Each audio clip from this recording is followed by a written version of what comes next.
ഭീകര സംഘടനകളായ ജെയ്ഷെ മുഹമ്മദിനും ലഷ്കർ ഇ തൈബയ്ക്കും കനത്ത പ്രഹരമേൽപ്പിച്ച ഓപ്പറേഷൻ സിന്ദൂറിന്റെ കൂടുതൽ വിവരങ്ങൾ പുറത്ത്. ബഹാവൽപൂരിലെ ജെയ്ഷെ ആസ്ഥാനത്തിന്റെ ഇൻചാർജായ ഹാഫിസ് മുഹമ്മദ് ജമീൽ, മുരീദ് കെയിലെ ലഷ്കർ ഇ തൈബ ആസ്ഥാനത്തിന്റെ ഇൻചാർജ് മുദാസിൻ ഖാസ് ഉൾപ്പെടെ ഓപ്പറേഷനിൽ കൊല്ലപ്പെട്ട 5 ഭീകരരുടെ വിവരങ്ങൾ പുറത്തുവന്നു. ഇതിൽ ഹാഫിസ് മുഹമ്മദ് ജമീൽ മൗലാന മസൂദ് അസറിന്റെ സഹോദരി ഭർത്താവാണ്.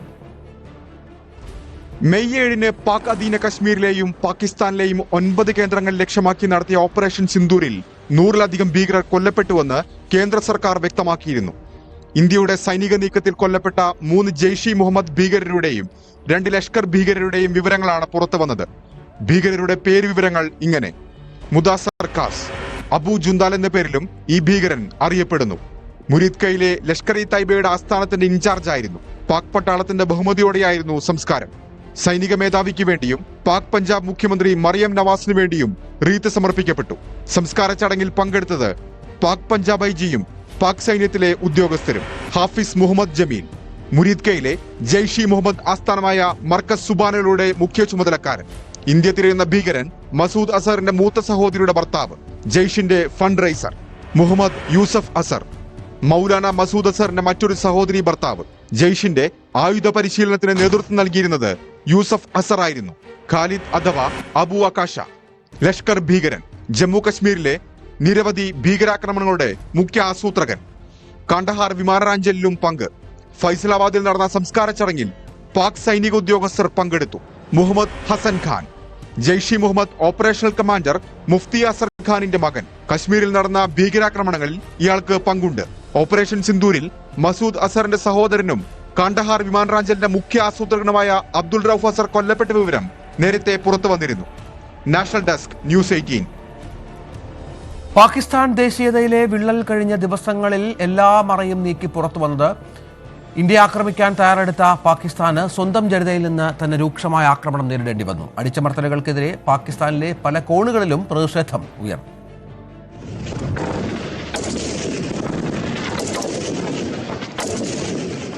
ഇന്ത്യ പാക് സംഘർഷത്തിനിടയിൽ ഒരു കാര്യം വ്യക്തമായി: പാകിസ്ഥാന് ഒരു ദേശമെന്ന വികാരമില്ല.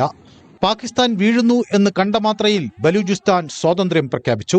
ബലൂച്ച് എഴുത്തുകാരനായ മിർ യാർ ബലൂച്ച് ഡൽഹിയിൽ ബലൂച്ച് എംബസി അനുവദിക്കണമെന്ന് ഇന്ത്യയോട് ആവശ്യപ്പെട്ടു. മേഖലയിലേക്ക് ഐക്യരാഷ്ട്രസഭയുടെ സമാധാന സേനയെ വിളിച്ചു. തങ്ങളുടെ സ്വാതന്ത്ര്യം ഐക്യരാഷ്ട്രസഭ അംഗീകരിക്കണമെന്ന് വ്യക്തമാക്കി. ബലൂചിസ്ഥാന്റെ തലസ്ഥാനമായ ക്വറ്റയിൽ നിയന്ത്രണം BLA പിടിച്ചെടുത്തു. പാകിസ്ഥാൻ പതാക താഴ്ത്തി. ബലൂച്ച് ആർമിയുടെ പതാക ഉയർത്തി. പാകിസ്ഥാൻ സൈനികരെ BLA തടഞ്ഞു. 7 സൈനികരെ വധിച്ചു. തടവുകാരെ മോചിപ്പിച്ചു. അതിനു മുമ്പ് അവർ സൈനിക വാഹനത്തെ സ്ഫോടനം നടത്തി തകർത്തു. സംഘർഷഭരിതമായ അതിർത്തിയിൽ വെടിവെപ്പ് നടക്കുമ്പോൾ ഖൈബർ പക്തുങ്കയിലെ ജനങ്ങൾ മാറി നിന്നു. പാകിസ്ഥാൻ തങ്ങളുടെ രാജ്യമല്ലെന്നും ഈ യുദ്ധം പാകിസ്ഥാനെ തകർച്ചയിലേക്ക് നയിച്ചാൽ അങ്ങനെയാകട്ടെ എന്നും അവർ ഉറക്കെ വിളിച്ചു പറഞ്ഞു.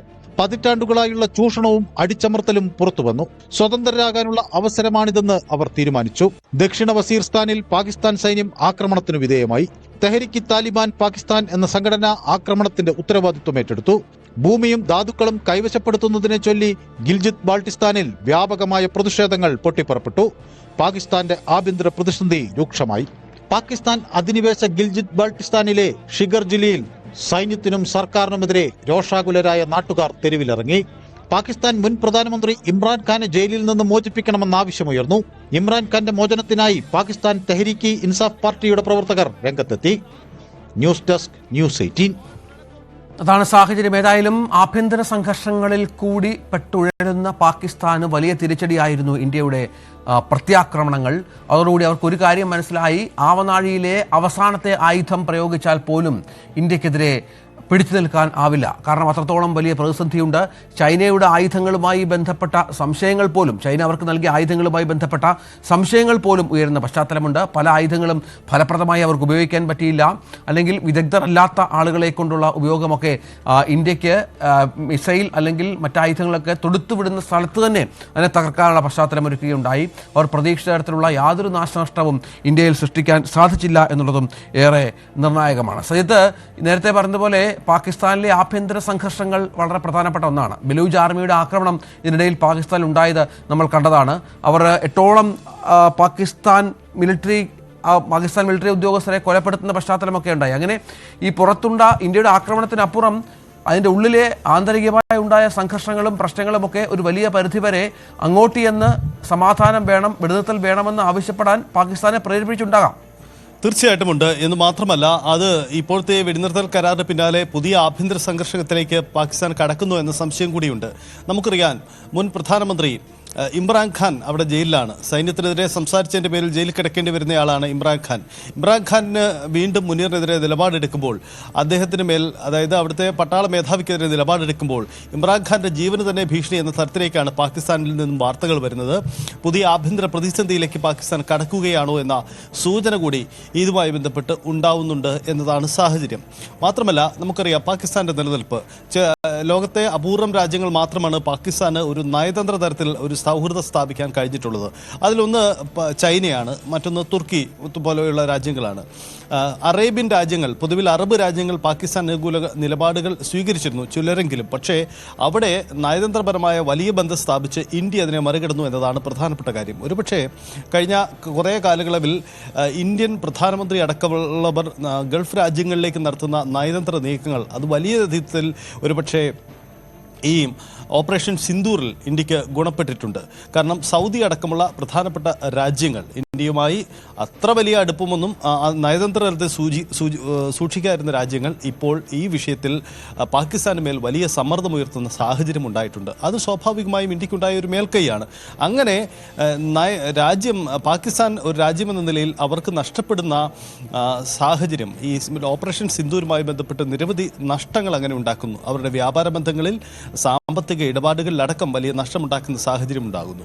ചൈനയുമായുള്ള ബന്ധം സംബന്ധിച്ച ചോദ്യങ്ങളും പാകിസ്ഥാനിൽ ഉയർന്നു വരുന്നുണ്ട്. പ്രധാനമായും ചൈന പാകിസ്ഥാനുമായുള്ള ബന്ധം സൂക്ഷിക്കുന്നത് തന്നെ ചൈനയുടെ ആയുധ കച്ചവടത്തിന് വേണ്ടിയാണ് എന്ന ആക്ഷേപം അവിടുത്തെ രാഷ്ട്രീയ നേതാക്കൾക്കിടയിൽ തന്നെയുണ്ട്. അങ്ങനെയുള്ള ബന്ധങ്ങളൊക്കെ ചോദ്യം ചെയ്യപ്പെടുന്ന സാഹചര്യം കൂടി അവിടെ ഉണ്ടായിട്ടുണ്ട് എന്നതാണ് പശ്ചാത്തലം. സ്വാഭാവികമായും ആ പ്രതിസന്ധി അവിടെ ഉണ്ട് താനും. മറ്റൊന്ന്, ഈ തീവ്രവാദ കേന്ദ്രങ്ങളുമായി ബന്ധപ്പെട്ട് സൈന്യമാണ് അവിടെ അതിനെല്ലാം പിന്തുണ നൽകുന്നത്. ഇന്ത്യയിലേക്ക് ഭീകരവാദം കയറ്റി അയക്കുന്നത് പോലും പാകിസ്ഥാൻ പട്ടാളമാണ് എന്ന കാര്യം നേരത്തെ തന്നെ ഇന്ത്യ പല രാജ്യാന്തര വേദികളിലും ഉന്നയിച്ചിട്ടുള്ളതാണ്. ആ വാദങ്ങൾ ഇപ്പോഴും നിലനിൽക്കുക തന്നെ ചെയ്യുകയുമാണ്.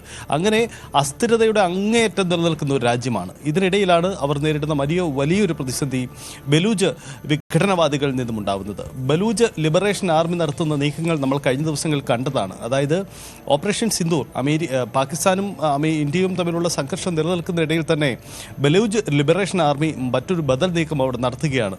വലിയ തരത്തിലുള്ള ആഭ്യന്തര പ്രശ്നമായി കൂടി അത് മാറുകയാണ് പാകിസ്ഥാന് മേൽ.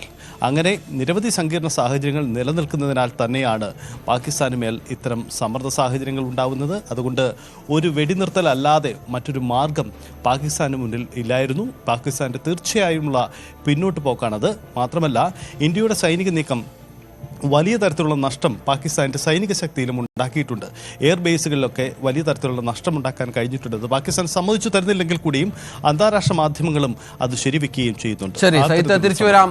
വിശദമായി തന്നെ ബംഗ്ലാദേശിൽ മുഹമ്മദ് യൂനിസിന്റെ നേതൃത്വത്തിലുള്ള ഇടക്കാല സർക്കാർ മുൻ പ്രധാനമന്ത്രി ഷെയ്ഖ് ഹസീനയുടെ പാർട്ടിയായ അവാമി ലീഗിനെ നിരോധിച്ചു എന്ന വാർത്ത കൂടി പുറത്തുവരുന്നുണ്ട്. ഭീകരവിരുദ്ധ നിയമപ്രകാരമാണ് അവാമി ലീഗിനെ നിരോധിച്ചത്. നിരോധനം സംബന്ധിച്ച ഔദ്യോഗിക ഗസറ്റ് വിജ്ഞാപനം അടുത്ത പ്രവൃത്തി ദിവസം പുറപ്പെടുവിക്കുമെന്ന് പ്രധാനമന്ത്രിയുടെ ഓഫീസ് അറിയിച്ചു. ബംഗ്ലാദേശിലെ അന്താരാഷ്ട്ര കുറ്റകൃത്യ ട്രിബ്യൂണലിൽ അവാമി ലീഗിന്റെ വിചാരണ പൂർത്തിയാകുന്നതുവരെ നിരോധനം തുടരുമെന്നും സ്ഥിരീകരിച്ചിട്ടുണ്ട്. രാജ്യത്തിന്റെ സുരക്ഷയും പരമാധികാരവും സംരക്ഷിക്കുക എന്ന ലക്ഷ്യത്തോടെയാണ് അവാമി ലീഗിനെ നിരോധിച്ചതെന്നും സർക്കാർ വ്യക്തമാക്കിയിട്ടുണ്ട്.